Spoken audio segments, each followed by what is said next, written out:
Major Robert M. White steps from a van at Edwards Air Force Base to go aloft in the X-15 for an assault on the altitude record now held by that craft. The stubby-winged X-15 is carried skyward by a B-52 mothership. Today it's planned to release White and his plane 45,000 feet over Nevada.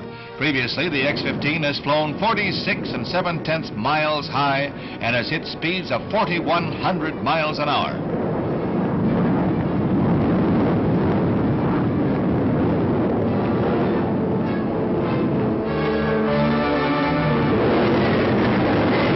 Once the X-15 is carried to the proper altitude, it will be released by the B-52 and its own engine will take over for the flight into space.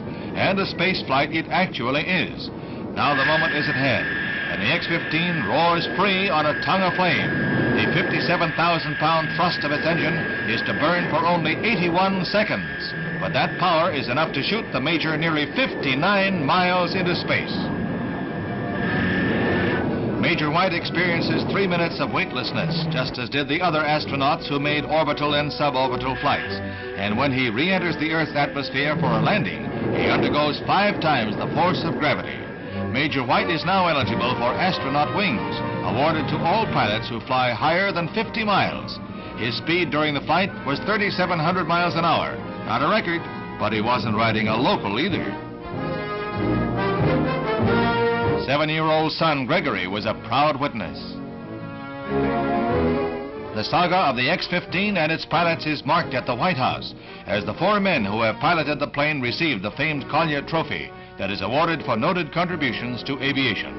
Along with Major White, Scott Crossfield, Joseph Walker, and Commander Forrest Peterson are honored for their work with the plane. Honors for men of daring who have contributed greatly to the conquest of space.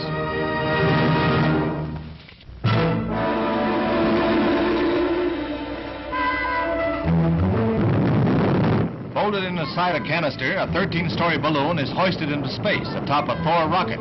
This is a test preliminary to orbiting another space listening post next fall, which will inflate just as this one does and then orbit the Earth as Echo 2. In this test, the shiny balloon inflates perfectly and then soars 922 miles above the Earth in a completely successful test.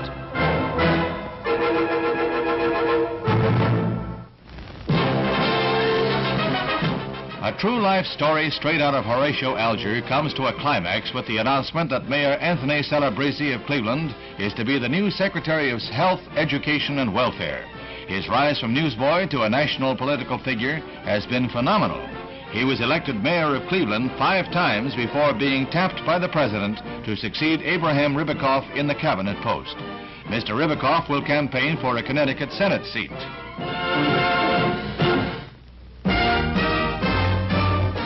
The Queen Elizabeth sails for Europe with a distinguished passenger. Former President Eisenhower is making his first trip abroad as a private citizen since 1929. And he says this is going to be a fun trip. The general is accompanied by his wife and their 2 grandchildren, Dwight David, 14, and Barbara Ann, 13. Mr. Eisenhower will make but one official appearance. He will address an international teachers' conference in Stockholm. In a shipboard interview, the general says he hopes to carry abroad the message that the United States wants peace but will not be pushed around. A bon voyage to Mr. Eisenhower, private citizen.